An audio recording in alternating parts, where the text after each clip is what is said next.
things we can do to help prevent falls is to focus on balance and improve that over time.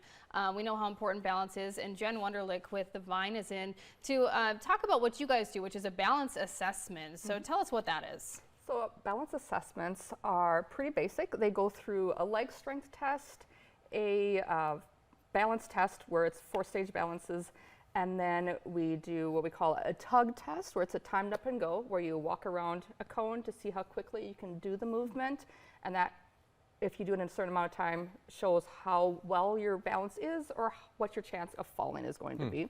So I thought we'd do just a really simple basic balance test to see how your balance is, the two of you. All right. Should be good. All right, so backing up just a little bit so that way people at home can see if they want to, but they don't have to.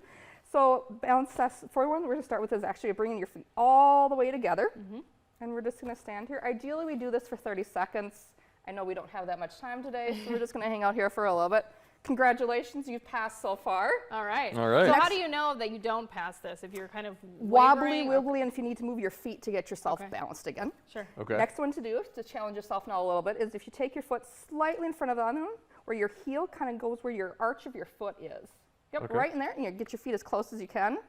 And same thing, if you can't hold this position for 30 seconds, you might want to talk to your physician about your balance and see what there are things to do, because physical therapy is a great option, doing strength training is a great option, joining a gym, all those kind of things. How Are you doing? struggling, Nick? Oh, I thought we could put it down. Oh, okay, definitely put your foot on the ground. Oh, you just added a whole different level here.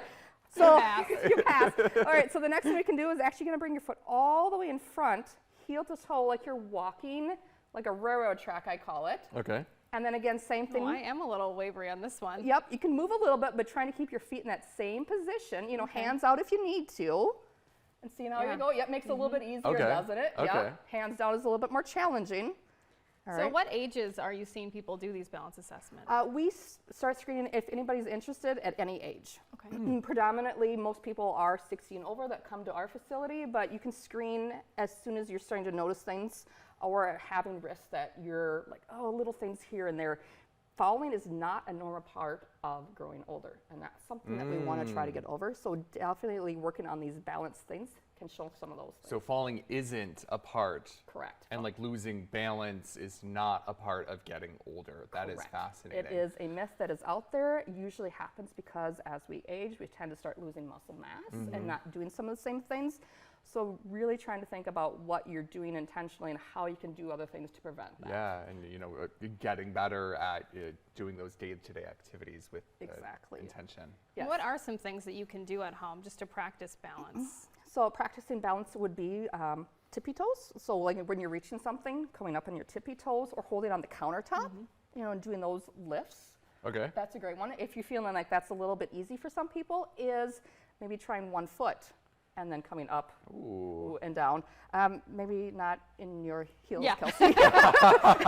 Having appropriate footwear is always recommended when we do these, definitely. Nick, you're good. I have a slight lift there on the back, But yeah, you know, you have good tread. And that's Yeah, the yeah, thing, yeah. too, That's is the having good difference. tread and things.